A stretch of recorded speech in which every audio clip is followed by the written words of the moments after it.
Welcome to the Movement PT Coffee Cast, where we sit down and talk about physical therapy, health, and whatever else comes to mind during our coffee-infused conversations.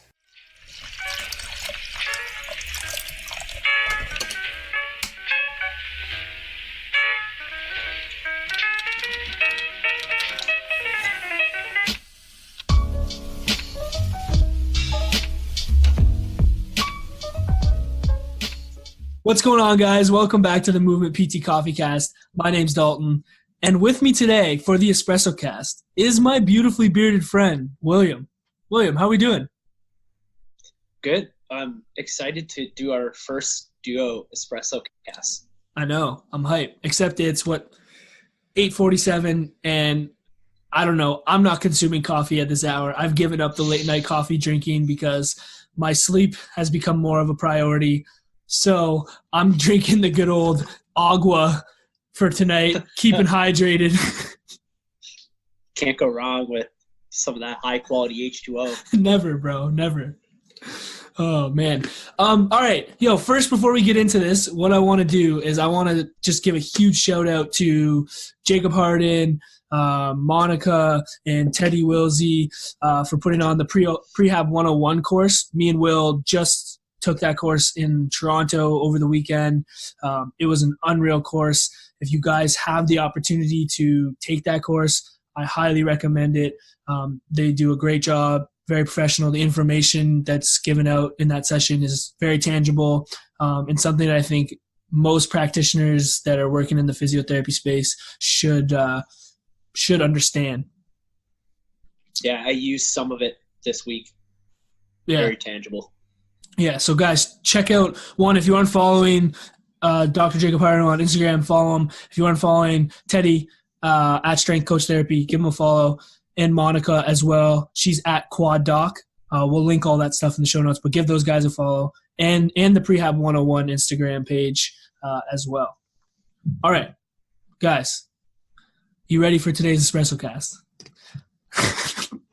What we're going to be talking about today is a little bit about communication, maybe just this idea of me and Will both work in I would say like a more busy clinic. We see a decent amount of people in the day where it kind of goes fast paced, and like trying to take this biopsychosocial approach and this idea of empowerment and communication and how important that is can become challenging sometimes when you don't maybe get to spend as much time as you'd like with certain people.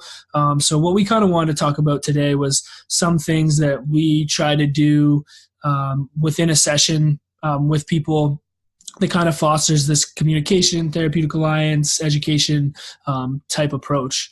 So I'm going to kick it off and just kind of mention something that I like to do. I didn't come up with this. I think I heard it from Zach from the Level Up Initiative. But one thing I definitely try to do each session that I see someone, whether it's a follow-up session or an initial assessment, is at least for the first 5 minutes, try and talk about anything but physio. Just try to connect with them, whether it's like the classic, like the weather out there, eh?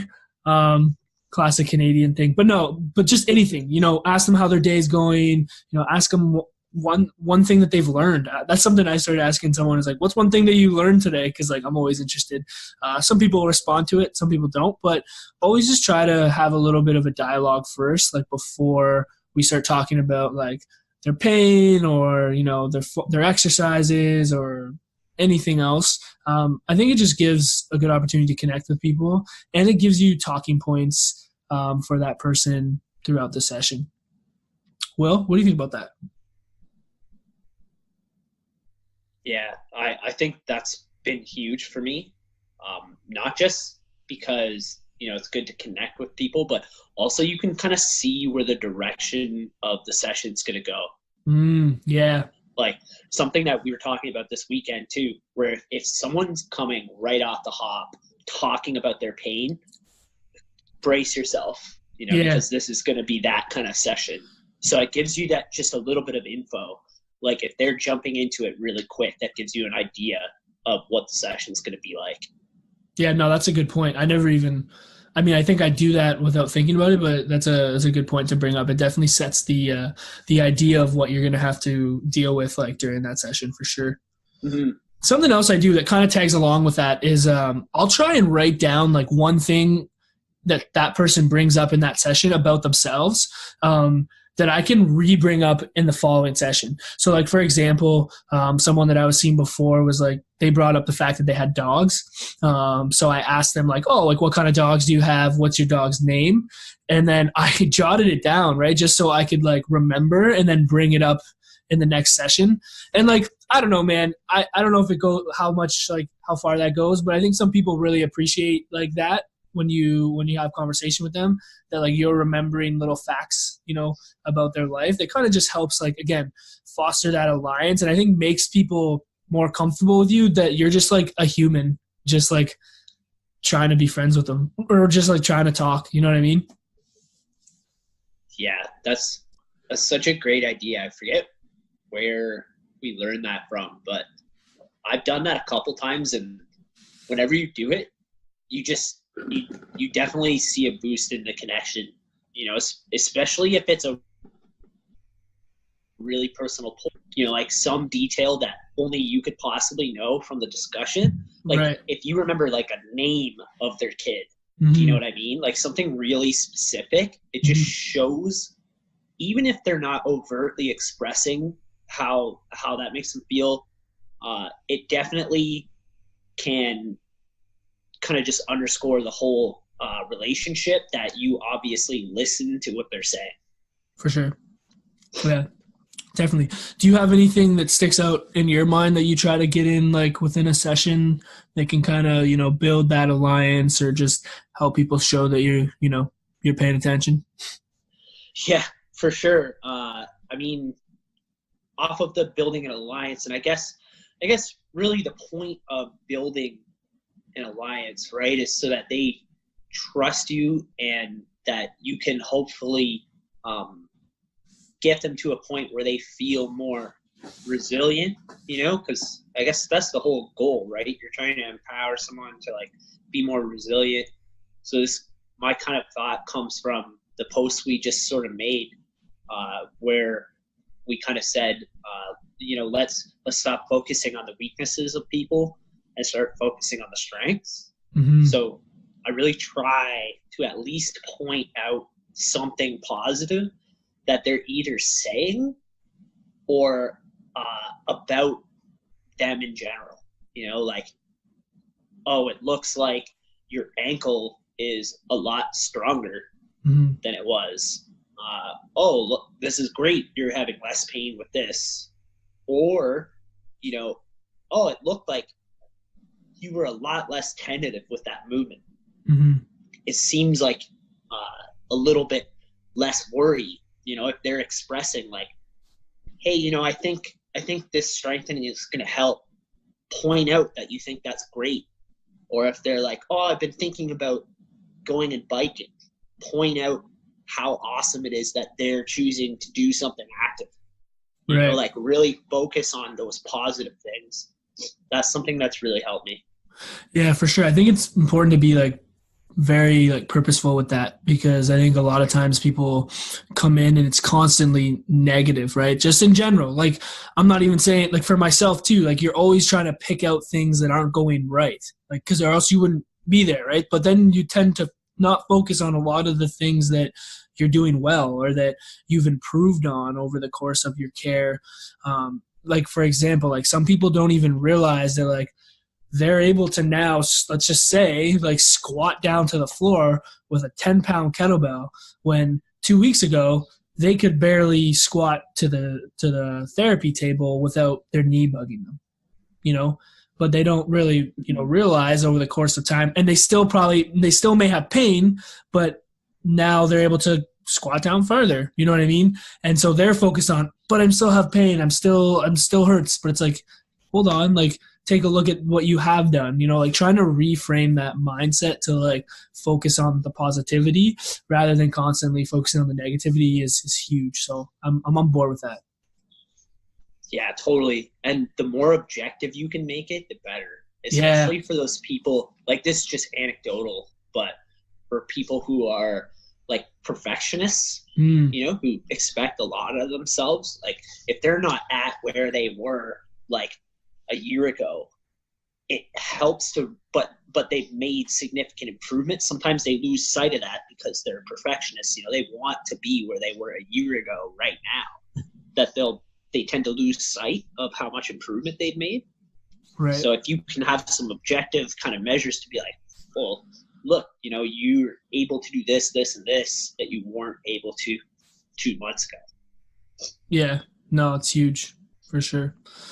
Another thing that kind of comes to mind, and this is something, we've talked about it before on one of the podcasts that we recorded, talking about how, sometimes we tend to overeducate, or, making sure you get permission to educate, like those types of things. One thing that I've tried to do in each of my sessions is, at least if the opportunity, presents itself, because I think sometimes it doesn't, but to at least give someone like one piece of education that is kind of related to like something that happened in the session. You can kind of bring it back to maybe like a certain movement that they did, or a certain thing that they experienced throughout that session, and try to reinforce that with education, instead of just like kind of verbally educating them on like why pain doesn't correlate to tissue damage all the time, and why you need to load a tendon. Like sometimes we tend to, me personally, will just like be like, oh, here's opportunity for me to educate, and you just kind of like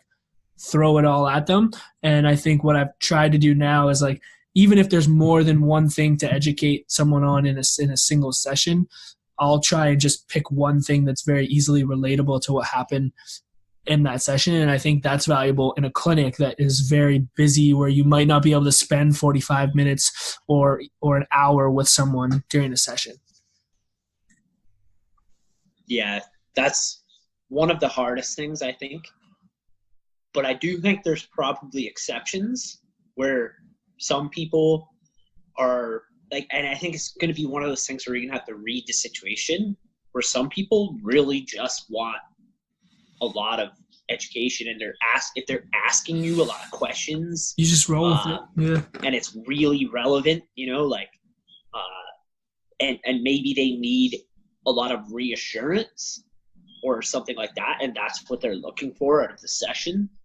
I think it does depend, but for the most part, if you're playing the long game, trying to keep it to tangible things that really relate to the situation, and that are kind of like key themes, like something like pain doesn't necessarily mean tissue damage. If you can just get that one thing across, and have that be the key education piece that you can bring back the next session, that's probably more valuable than giving them like 1,000 things. It's hard though, because we want to educate, but yeah, no, I think that's a good, like, I totally agree with that. I think it's a good point that you brought up, that, sometimes it's okay to just spend that session educating and talking.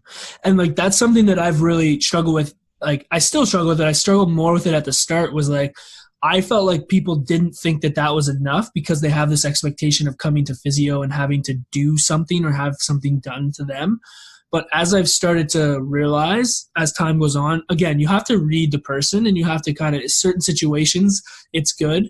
But like, one pops in my mind that just happened the other day, where like I basically spent the whole time just like going over this guy's program, like his exercise program, and he had a bunch of questions with like, like load management and like aerobic versus anaerobic conditioning, like what he should be doing, like what he shouldn't be doing, like all of these different questions around like what he was dealing with. And we spent the majority of that time like reprogramming his program to try to like manage his load.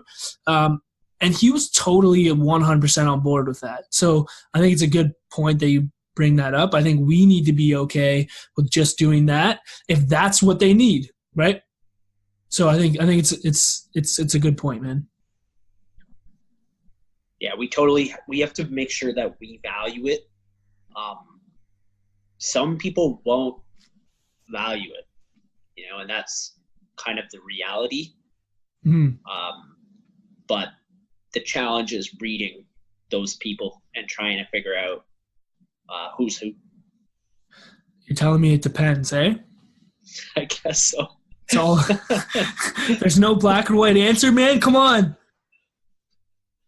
I know. I wish there was. Yeah, no, I think those are some good points though. So we don't want to keep this too long because it is an espresso cast. So let's maybe wrap it up there. Guys, I hope you enjoyed this one. This is something that me and Will like really enjoy in general, and is what we're continuing to learn each day, is like how we can best interact, communicate, start behavior change on top of all the other good stuff that like we do as healthcare professionals, like load and help manage tendons and help people with their pain and like exercise and all that good stuff. Like I think this stuff matters a lot too. So if you guys have any comments or thoughts or some things that you do in a clinic environment that's busy to make your session like most valuable, throw us a DM. We're here learning. So like if you have any advice or thoughts, let us know. Will, anything? That's it. All right, man. Let's get out of here. Guys, thanks so much for the support. Follow us on iTunes, PT Coffee Cast. Leave us a review, leave us a rating, and share our episode with one other person. We really appreciate that. It helps our podcast grow, and people can hear more of our coffee-infused conversations. If you want to follow us on the social medias, you can follow us on Instagram, Facebook, and Twitter at the MVMTPTs. And if you want to reach us on the email, hit us at themovementpts@gmail.com. All right, guys. We'll talk to you later. Peace.